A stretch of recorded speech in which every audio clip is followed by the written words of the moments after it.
The most critical bit of information from the Eightfold Path in the West is probably right effort. A lot of the Buddha's teachings have been brought to the West, especially mindfulness. However, right effort, I feel, has been slightly miscommunicated, and it's a critical element. So I will be talking about right effort in 2 or 3 or 4 videos of exploring all the details. But to begin with, I would just like to summarize and give you the headings and a few indications of why it's important to understand what right effort is. Right effort is the 6th factor of the Eightfold Path. And it is the beginning. It's tied in with a few factors that follow it. It's tied in with right mindfulness and right samadhi, or right concentration. These 3 are really inseparable, and they are the launching pad for true awakening, true insight and wisdom. If these are not properly assembled and do not have a right relationship with each other, progress is very difficult. So, right effort has 4 headings, and I will talk about each one. The first one is to prevent unwholesome mental states from arising. The second is to eliminate unwholesome mental states that have arisen, and then to maintain wholesome mental states that have arisen. And the fourth is to deepen and strengthen wholesome mental states that have arisen. Now, there's 2 parts to this. Basically, the first 2 are to do with negative, unwholesome emotions or mental states. It's very difficult to distinguish between mental states and emotions. They all have emotional elements to them. The last 2 are about wholesome mental states and how to maintain them, how to bring them into existence, and how to deepen and sustain them. Now, what's so important about this is that instructions for right effort are not about watching these things or merely watching these things. We're not simply being detached observers of these events. There are duties and tactics associated with each of these 4 categories. This is a gardening project. I like to think of it that way. It's quite often associated with this word bhavana in Pali, which means making to become or cultivating, more or less gardening. The first 2 are about weeds, things you do not want in your garden. And the last 2 are about flowers and vegetables, things you do want in your garden. And this is a nice way to think about it. A gardening project is most appealing to most people. And this is what we're doing with the mind, gardening. I should say also that it's called right effort or beautiful effort or perfect effort. The Pali is samma vayamo. And this means the correct efforts to be put in. It doesn't mean hard work. It doesn't mean any kind of extraordinarily demanding effort, because extraordinarily demanding effort, strain, can be counterproductive. But it also doesn't mean just abiding in whatever arises. It simply is not that way. We're not allowing the garden to become a wilderness. The garden arrives unkempt, actually, not well ordered, and we have to find out how to garden and bring it into order and beauty. So the first 2, I will talk about prevention. It is to prevent the arising of the 5 hindrances. You can refer to other videos for a complete description of the 5 hindrances. Those are the negatives. The last 2 are about the 7 factors of enlightenment. The bringing them into existence, the maintaining of them, and the deepening and sustaining of them. This is primarily 2 things that we will discuss in other videos: 7 factors of enlightenment, 5 hindrances. These are precious little handfuls of teachings. And this is what right effort is directed to. Prevention is, an ounce of prevention is worth a pound of cure. So if we can prevent these things from arising, we'll be well off. How do we do that? I will go into greater detail later on, but primarily it's by sense restraint. We try to restrain the consciousness, a conscious awareness of things which both provoke desire in us and provoke aversion in us. And that means it's not about the eye or the ear. Things come to the eye and the ear. It's about the consciousness which you invest in these objects. The sights, you take time to unwisely attend to the fault in certain things, and that produces ill will. You take time to unwisely attend to the beautiful in certain things, that produces craving and desire. That's a hint about how to manage prevention before you get entangled in these things. Stop that. It's counter to ordinary discourse in our society about how to attend to things. Usually the critical mind and strong emotions regarding these things are quite often praised or expected. One is supposed to be passionate about these things. Bad advice. This is not the advice of the Buddha. If you want peace, if you want clarity, if you want enlightenment, you're going to have to go against the crowd. You're going to go the opposite direction. Once they have arisen, then it is about removal. And I will be talking about 5 methods of removing the 5 hindrances. So it's a beautiful menu of skillful techniques for undoing the presence of aversion and desire and the other aspects of the 5 hindrances. Now we move to the wholesome, and these are the 7 factors of awakening. And I will go into detail about them, but very briefly, they are mindfulness, investigation of Dhamma, energy, joy, tranquility, concentration, and equanimity. These are, in brief, the 7 factors, and they are to be brought into existence, and if they are there, to be maintained, deepened, cultivated. One aspires to live in them. One aspires actually to never fall out of them. Now, you've heard all about all things are impermanent. All the contents of your mind are impermanent. Just watch it go by. All anicca. No, that is not actually how the Buddha framed it.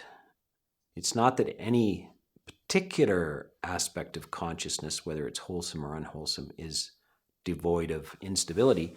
It is that we are going to dwell in these positive factors of awakening. They will change. They will change from one to another, but they will all be on the positive side. And we're not going to be indifferent to their diminishment or their absence. We're extremely interested in maintaining them all day long, all night long.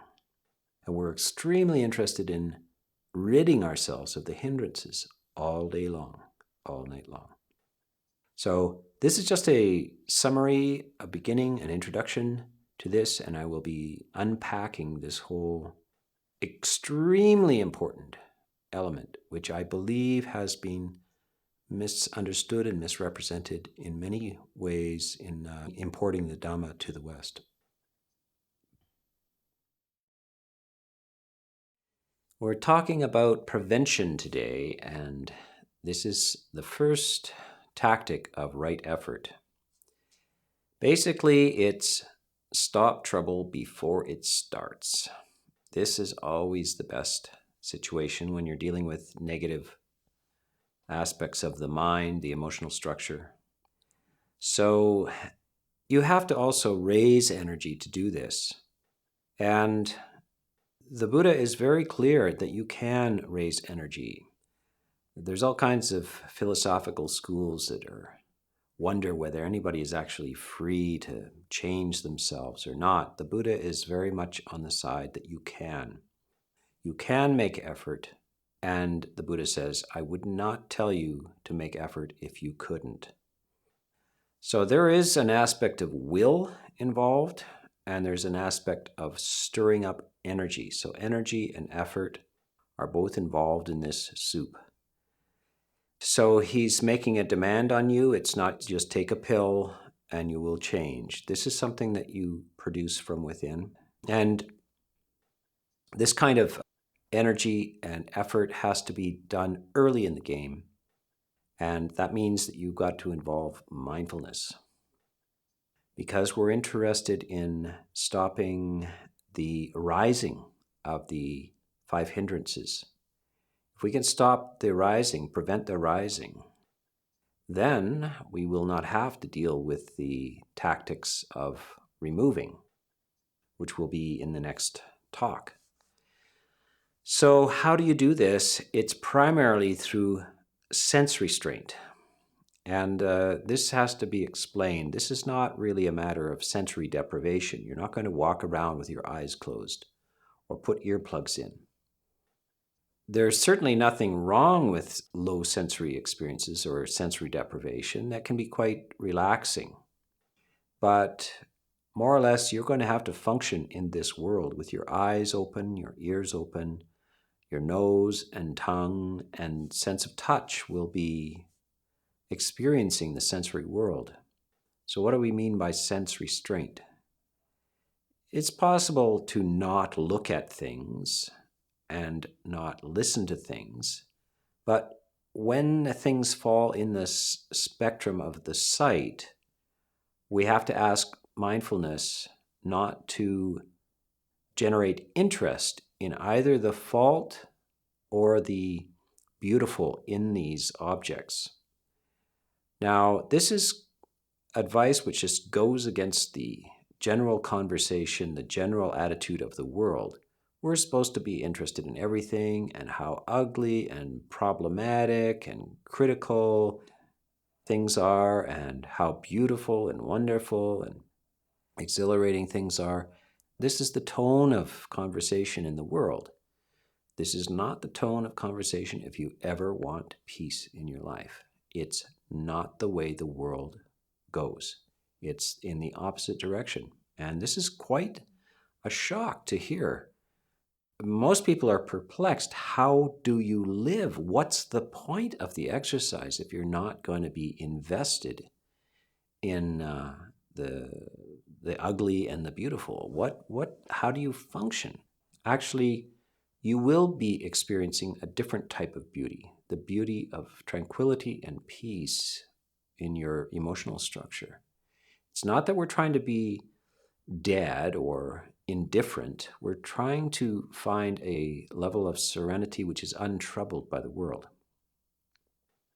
So I'll give you one simile which the Buddha gives. There's a prisoner who has in the past been very dangerous, problematic, and he's been in prison for quite some time.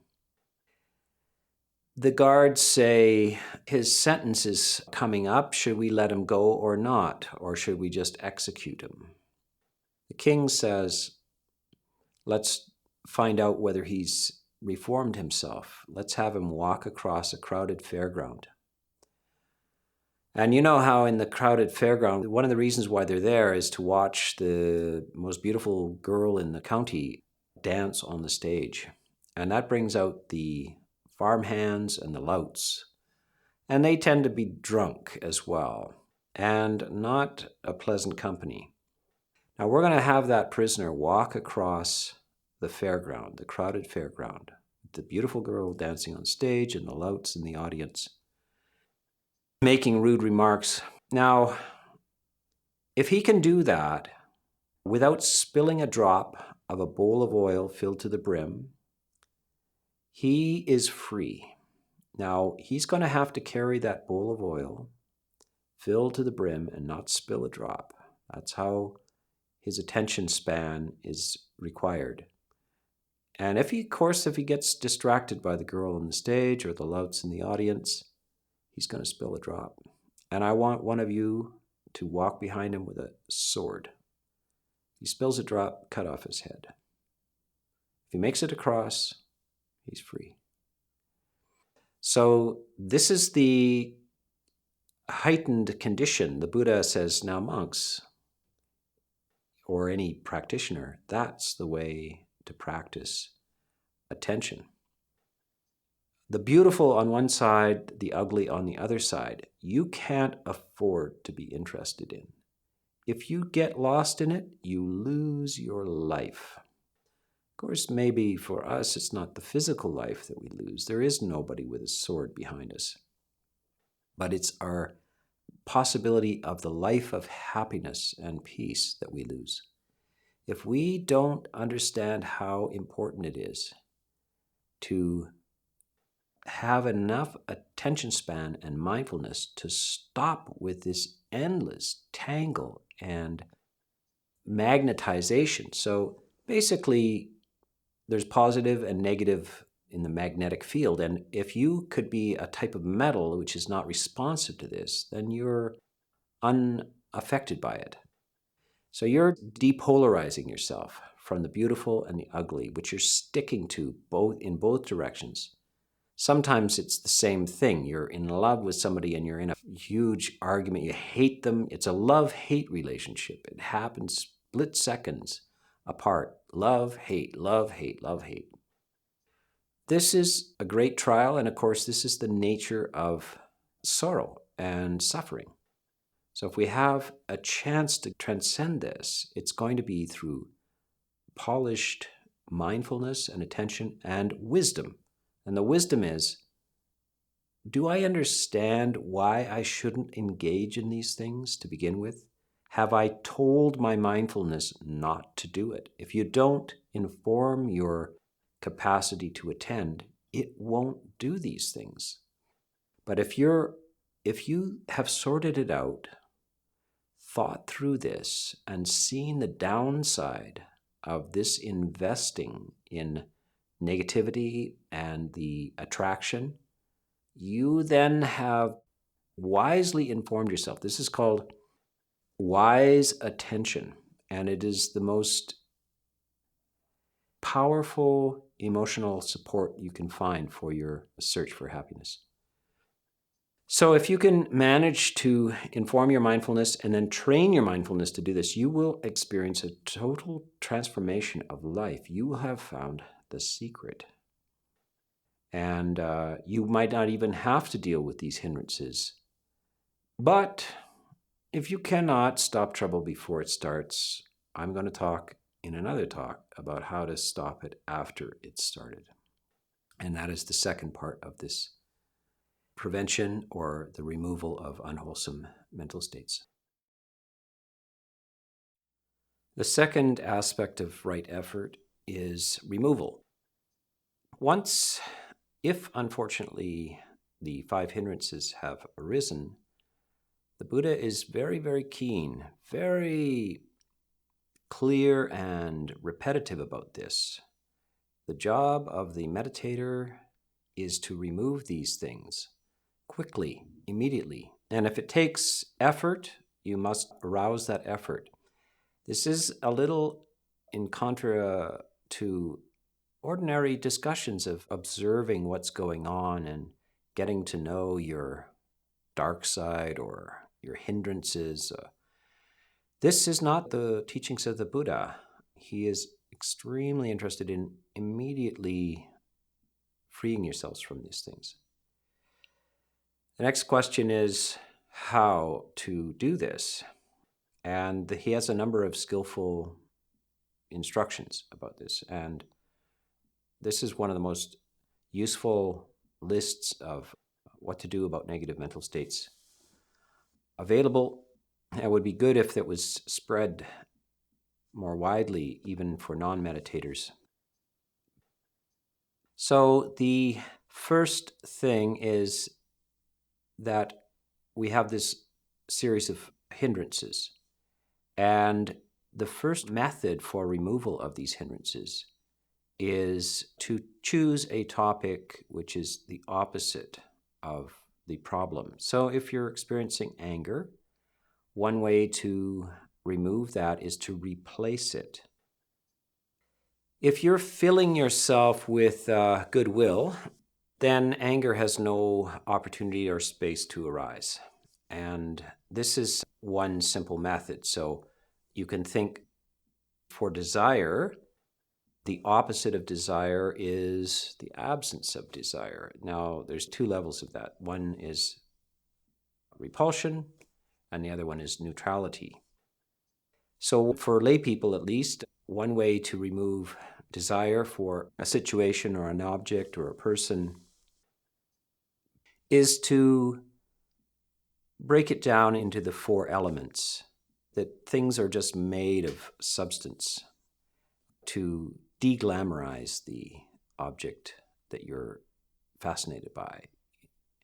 And so things are just made out of earth and water and air and fire. A car is made out of just rubber tires and steel and glass. That's all it is. So this is a way of deconstructing things and reducing their power. Agitation is reduced by serenity practices. Sloth is opposite of that, is to find some light or splash water in your face, get some exercise. Even contemplate the fact of death. That increases your energy. Doubt is, again, addressed. The opposite of doubt is clarity, calm. And so first of all, you would induce some serenity. You just go to the breath or some calming meditation, and then address it by asking questions from people who are good sources of information. So these are one way, perhaps the first way, to remove these hindrances by their opposites. So the simile is a carpenter, when they assemble chairs, at least in the time of the Buddha, they assemble them with wooden pegs. They would put them together roughly with coarse wooden pegs, and then when they were ready for the final model, they tapped the refined peg in and drove the old peg out and had the finished peg in there. So you're driving out the negative structures by filling yourself with their opposites. There's also one sort of universal cure, which is the reflection on impermanence, which tends to address all five of these. It reduces either your aversion or your attraction to things when you realize that it's all just fleeting and eventually to just disappear. So it can be a universal prescription for these things, and it may work for you depending on how well you've reflected on impermanence. If not, then you should explore these kind of opposite remedies. The hindrance perhaps still persists. The next remedy is called fear and shame. In Pali, hiri otapa. Now, shame is not a very hip thing these days. And fear, you're probably wondering, isn't Buddhism advising you to be fearless?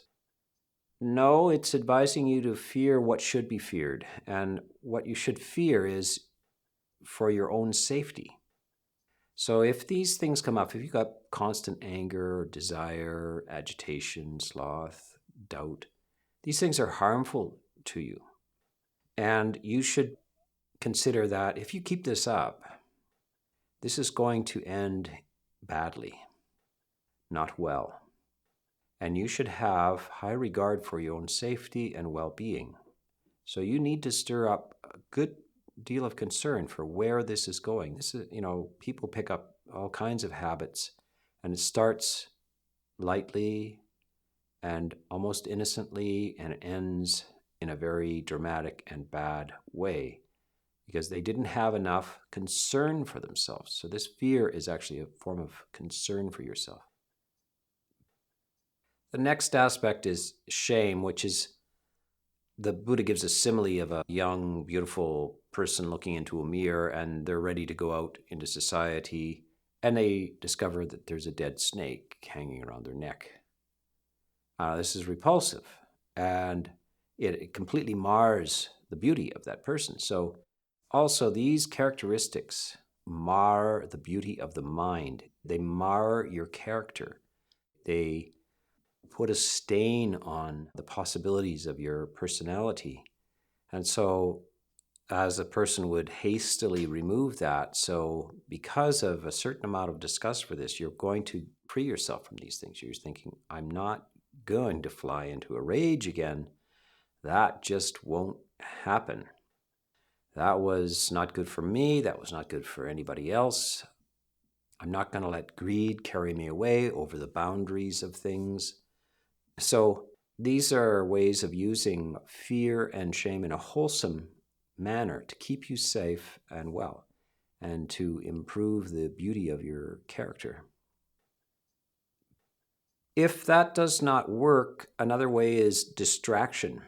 They give an example where a monk is beginning to dwell on some sort of desire, and then monks have usually shoulder bags, and they have all the knickknacks that they use in their simple lives in there.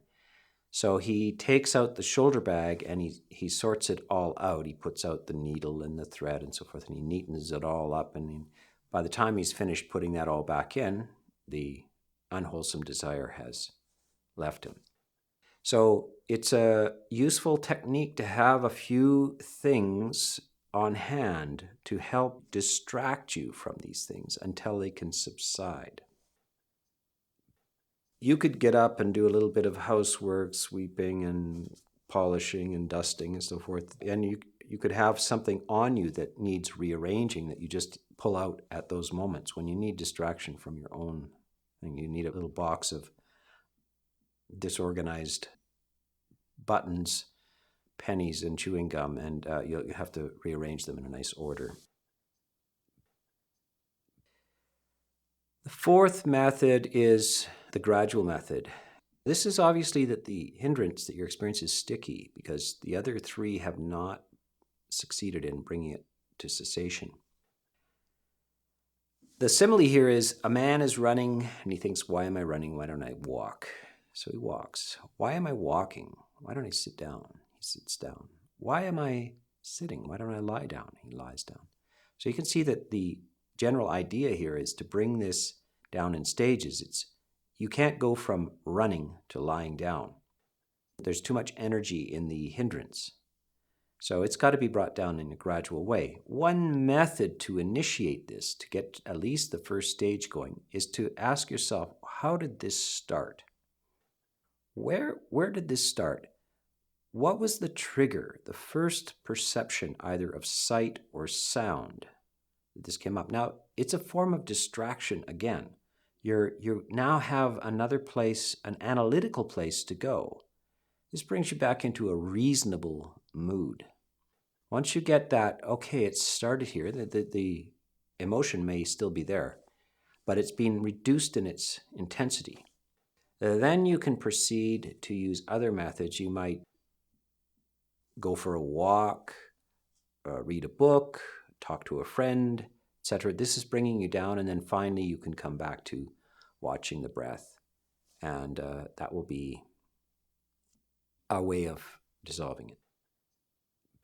The last method is the most, probably against the most of common teachings of popular Buddhism and even of popular psychology, and it's called suppression. And that's the analogy is that as a strong man would hold down a weaker man. And that is the idea of holding down, suppressing these emotions and not allowing them to express themselves in any other way through speech or action. And to actually just grit your teeth, count to 10, whatever you have to do. And the Buddha does talk about pressing the tongue to the roof of the mouth, clenching the teeth, and suppressing, holding it down. Now, it's quite surprising to some people to hear this, but it's the fifth remedy. It's the last remedy. But it's better than tolerating or allowing these things to express themselves. This is how concerned the Buddha is about the hindrances. They're not harmless. It's not just mere passing anger, mere passing greed, mere passing depression or sloth, the mere passing of agitation or of doubt. These things leave traces in the consciousness, and they have a tendency to leave seeds behind. They will return, they will spread, they will become more powerful if you allow them. So it's not just a mere passing cloud in the sky. It's something to be taken very seriously and to be gotten rid of as soon as you can. And the results of getting rid of these things is they're weakened. It's very critical that they are the food of your basic misunderstanding about life. Whenever you experience these things, you nourish your own confusion. And it's that confusion, that what we call avijja or ignorance, that colors the rest of your decisions and actions in life and determine the whole trajectory of your life. And so if you can stop feeding that misinformation factory, then things will clear up by themselves. You will change. If you just deal with these hindrances and work very diligently in removing them if they arise, you will find yourself to be a different person. Not by even trying. The effort has come in the removal of these things and the replacement of these things. And you will just be handed different perspectives on life. You will feel like a different person because you can change. And you can change for the better. So this is a very brief overview of the removal of these hindrances if they have arisen. Of course, it's better to prevent their arising to begin with. The third factor of right effort is the development of wholesome mental states. This is the beautiful, and these are the instructions for the proper direction of effort and energy. One has to stir up energy, cultivate it, bring it into effect. It doesn't just happen. And again, I want to emphasize that the practice of Buddhism is not mere observation. It's very easy to get this misunderstood. The practice of Buddhism is cultivation and a very deliberate awareness and a lot of choices being made. So we're bringing up the wholesome mental states, and primarily you can summarize them as this list called the 7 factors of awakening. The 7 factors are the process towards enlightenment, and they also are the states of mind of the enlightened person. You could consider it as rafters holding up a roof. The rafters hold up a roof, but at the same time, they are the roof. They serve 2 functions. One is to support and also to embody. So when we develop these 7 factors, they will be part of the path and the process towards our awakening. And awakening is just another word for well-being and happiness. And they will also form the contents of the mind, unbroken throughout one's life. If one attains enlightenment, they do not recede. So these are the 7 factors, and these begin with mindfulness. We cannot do anything without mindfulness. Our attention span is everything. The mindfulness is a sentry and the gatekeeper. That means that the sentry does not let everybody into the walled city. They have very specific instructions. They are to exclude anything that distorts reality. They are to exclude all of the 5 hindrances, which we discussed in the previous talks on right effort. And they welcome in 2 factors. One is samatha, or serenity, or we could also call it concentration, and vipassana, clarity of sight, clarity of insight.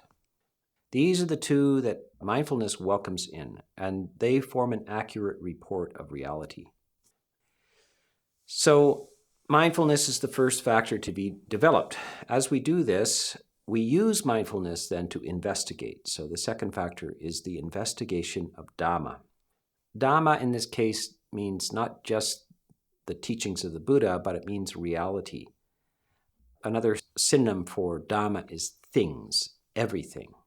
It investigates. Mindfulness helps investigate reality as it is. Now, we have very distorted ideas of reality, and that's why we're shocked, confused by it. If we understood reality as it is, we would not be shocked and dismayed in existence. The third factor is when you have mindfulness and investigation, energy is brought up. Now, sometimes you have to raise the energy, but sometimes the natural production of mindfulness and investigation is the increase of energy because things are interesting. You're paying attention, you're interested, and that produces energy. When you have energy, mindfulness, and investigation going on, the next thing that will arise, quite naturally, is joy. When we're involved like this, it's enjoyable. We will feel the joy throughout our entire body and mind. And this is one of the factors of a right attitude towards existence itself. Existence is extraordinarily interesting. And however, it's not interesting in itself. You are the one that's interested. Reality does not provide interest. You provide it. Reality is nothing in itself. It's not conscious. You are conscious and you are interested. And when you are, everything's interesting. And you feel saturated with joy, the joy of curiosity, of inquiry, of attention, of clarity. These things all mount up. Now, once this energy and joy have been processing for a while, something happens.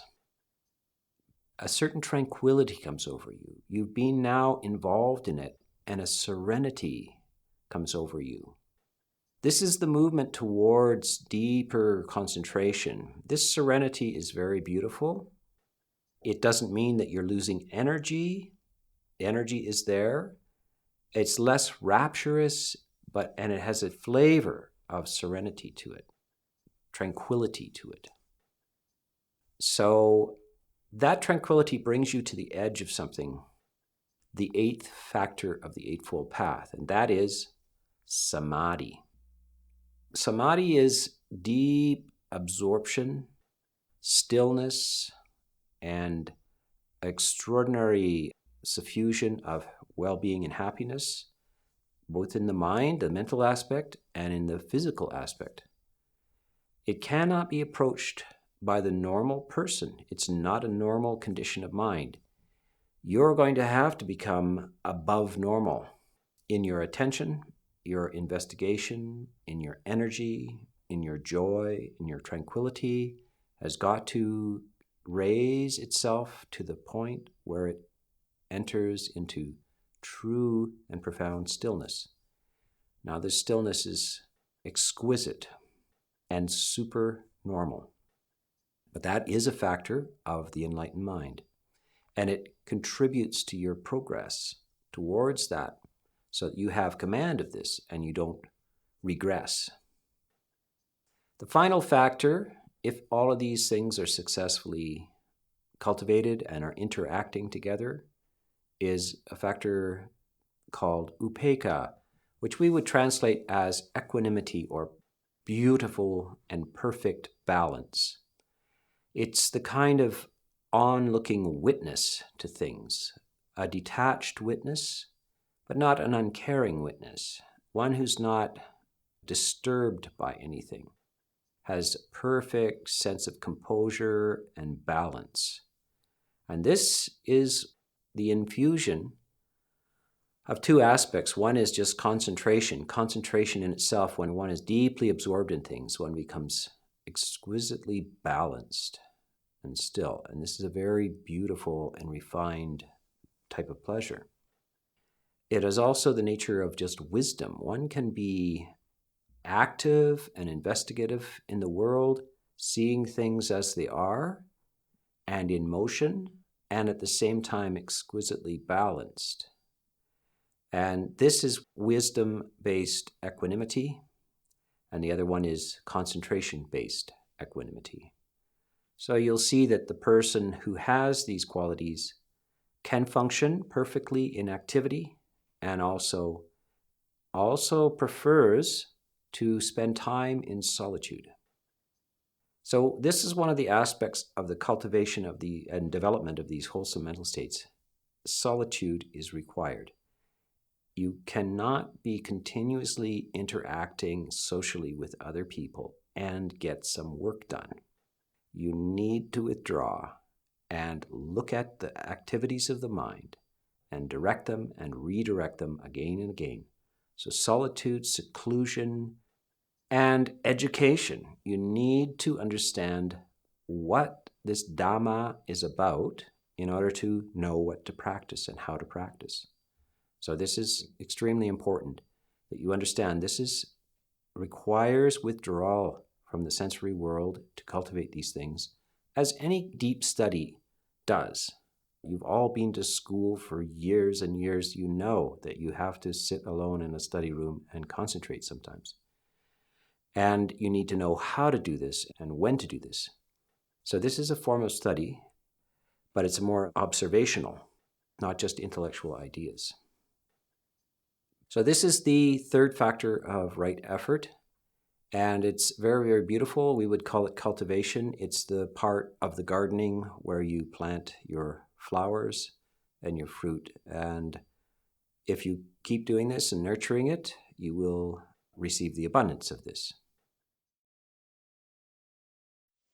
The fourth part of right effort is the maintenance, the deepening, the bringing to perfection of the 7 factors of awakening. Now, this is the most beautiful part of this gardening process. Remember that the simile, the analogy that I like to use for the 4 right efforts is gardening. The first 2 are unwholesome. There are the weeds and things that you want to get rid of in the garden. And there's a good deal of sweat to that. It's prevention and removal. Prevention is mulching of something, and removal is weeding. And then we have planted the wholesome factors, the fruits and vegetables, in the third part of right effort. That is, we have initiated the 7 factors of awakening. Now is actually the beautiful part of gardening. It's mostly a matter of watering and tending, aerating, just adjusting the conditions for optimal growth of these 7 factors of awakening. And they are now in their tender phase, and they need to be brought to full maturity and abundance so that they bring the ultimate fruit. And the ultimate fruit of this is enlightenment. Once we get to enlightenment, then the 7 factors are irreversible. They don't decline.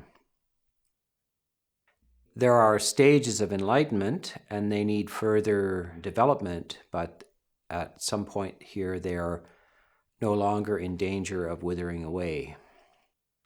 Now, the 7 factors are mindfulness, investigation of phenomenon or phenomena, which means the three characteristics, anicca, dukkha, anatta, the impermanence of things, the unsatisfactory nature of existence, the selfless, insubstantial nature of existence.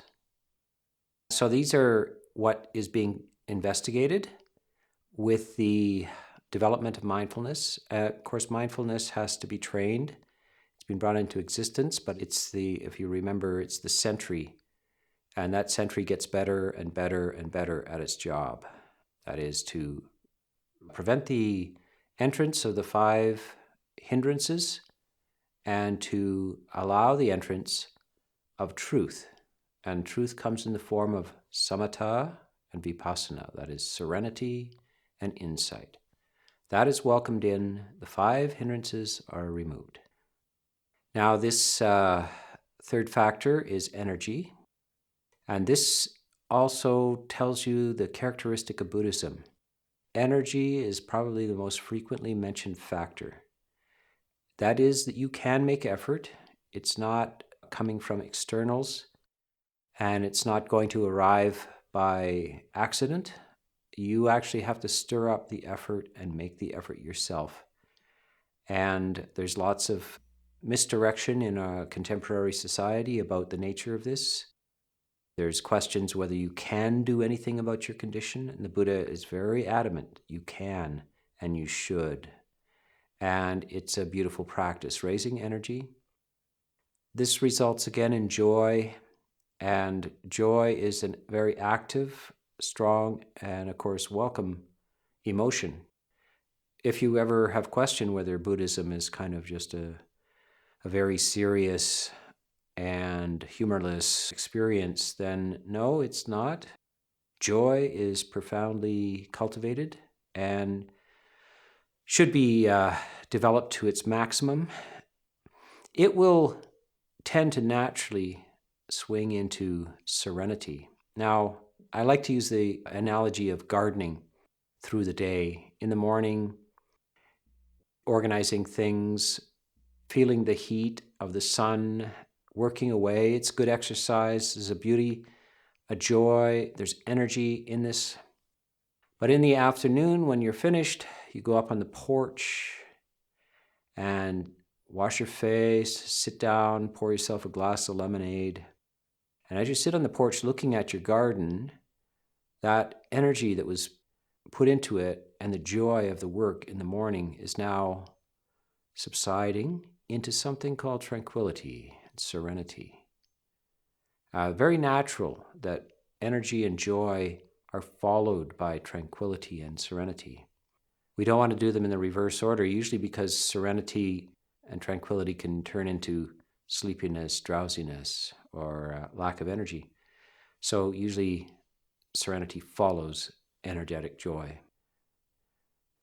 And if this tranquility is maintained as you sit there, eventually something happens, most mysterious, that one enters into a very profound state of stillness. And this stillness is full of pleasure. And it's this stillness, the relief from the incessant activities of the mind. Even wholesome types of thoughts become wearisome after a while. The lack of thinking processes. And yet there's energy and sweetness in this experience. On the far side of this samadhi experience, the sixth factor, the samadhi experience, which should be done again and again and again, cultivated, developed, brought to perfection, one should try to enter it quickly, one should try to stay in it a long time, and one should know how to change the mind as well after emerging from samadhi. This, of course, is a very supernormal condition. This is the abundant and beautiful part of the gardening. These are very large fruits of the practice. There's a prize-winning sort of abundance. Now, the last factor is equanimity. This is the satisfaction that one has in the development of these 7 factors of awakening and the balancing of them, and the ability to return to them anytime. So you realize that tomorrow you can just step out into your garden again and pick whatever you like. The cucumbers, the tomatoes, the flowers for the table are all there. And that's a very beautiful experience. Equanimity is the result of having done the work. There's a solid and balanced center to the personality that can only come when these faculties, these capacities, these 7 factors have been developed and deepened and become accessible at will. And now this is not a hobby that you do 1 hour in the afternoon. These factors are carried around through the entire day and right into the night, and they will change consciousness even in sleep.